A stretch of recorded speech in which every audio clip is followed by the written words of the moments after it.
Kindergarten. Ika-4 na markahan. Ika-8 linggo. Caring for our world. Naaapektuhan tayo ng pagbabago ng klima o climate change.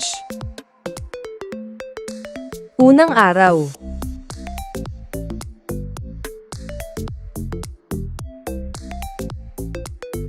Dahil sa pagbabago ng klima, nagiging sobrang init ng tag-init at sobrang lakas ng mga bagyo sa tag-ulan.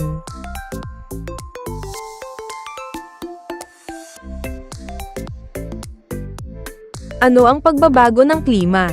Bakit ito nangyayari?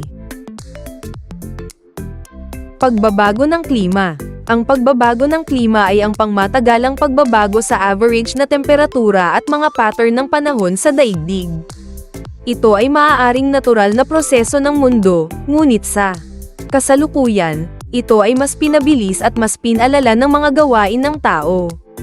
Mga dahilan ng pagbabago ng klima. Isa, pagtaas ng greenhouse gases. 2, pagsira ng kagubatan deforestation. 3, polusyon mula sa industriya at transportasyon. 4, paggamit ng mga kemikal na nagpapabutas ng ozone layer. 5, mga likas na salik. Letrang Z. Ika-4 na markahan. Ika-8 linggo. Ika-2 araw.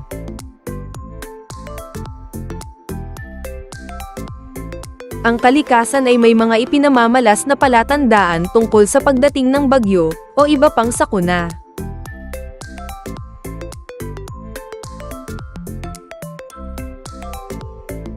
Ano-ano ang maaari at dapat nating paghahandang ginagawa kapag may parating na malakas na bagyo?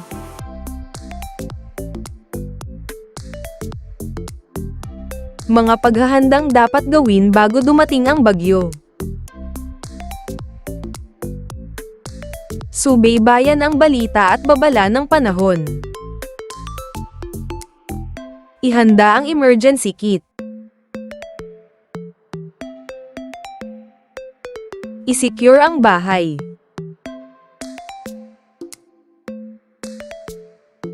Alamin ang evacuation plan.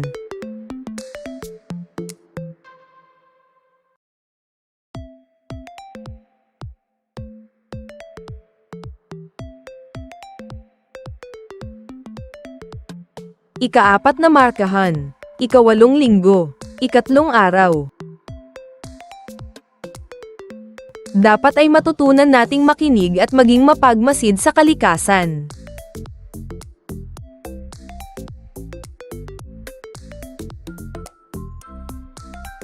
Ano-ano ang mga palatandaan na may bagyong parating? Paano natin malalaman mula sa lakas ng ihip ng hangin? Mga palatandaan ng paparating na bagyo. 1, madilim at makapal na ulap. 2, malakas at biglaang pag-ulan. 3, pagtaas ng hangin at malakas na pag-ihip.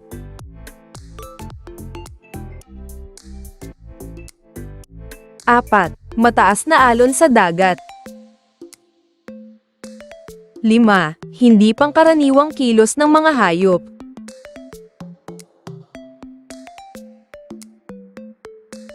6, weather forecast at babala mula sa Pag-asa. 7, pag-anunsyo ng storm signals. Signal number 1, may paparating na bagyo sa loob ng 36 na oras, may mahinang ulan at hangin. Signal number 2, mas malakas na hangin at ulan sa loob ng 24 na oras. Signal number 3, napakalakas na hangin at posibleng pagbaha sa loob ng 18 oras. Signal number 4-5, napakatinding bagyo na may posibleng malawakang pinsala sa loob ng 12 oras.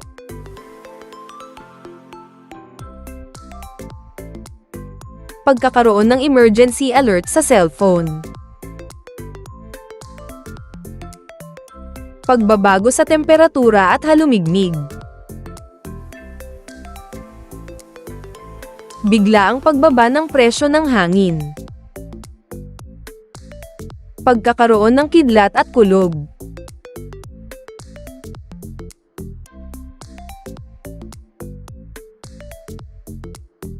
Mga bagay na nagsisimula sa letrang Z. Zipper, zero, zombie, zucchini, Zeus, zigzag, zoo, zebra, zinnia, zeppelin.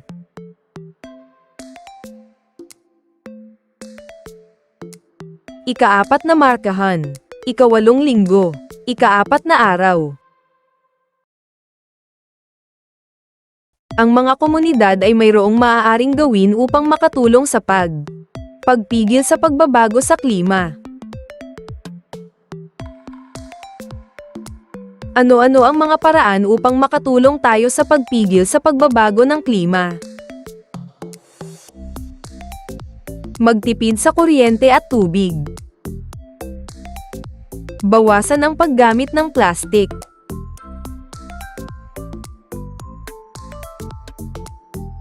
Magsagawa ng waste segregation at recycling. Magtanim ng puno at halaman.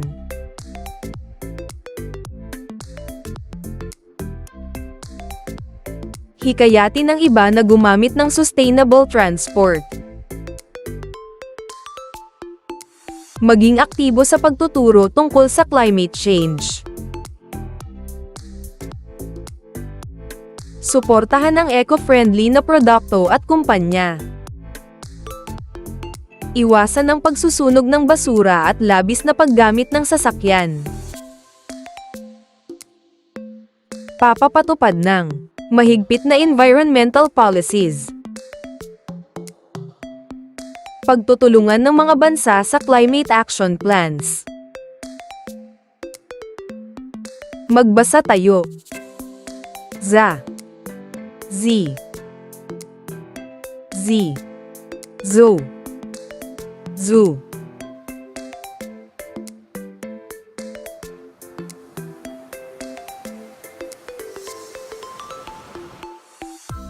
Ika-4 na markahan.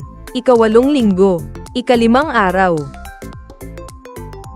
Ang mga komunidad ay mayroong maaaring gawin upang makatulong sa pagpigil sa pagbabago sa klima.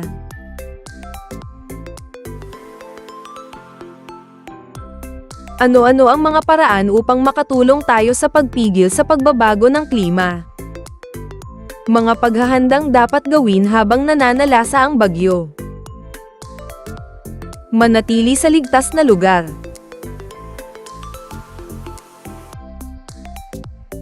Patayin ang kuryente kung kinakailangan.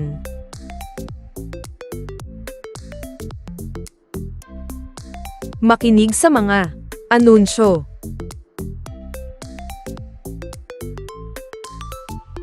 Ihanda ang emergency kit.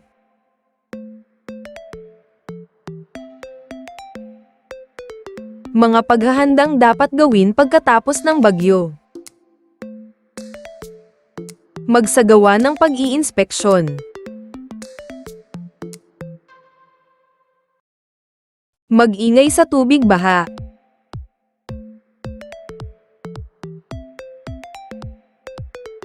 Makipag-ugnayan sa awtoridad. Tumulong sa paglilinis at pagbangon.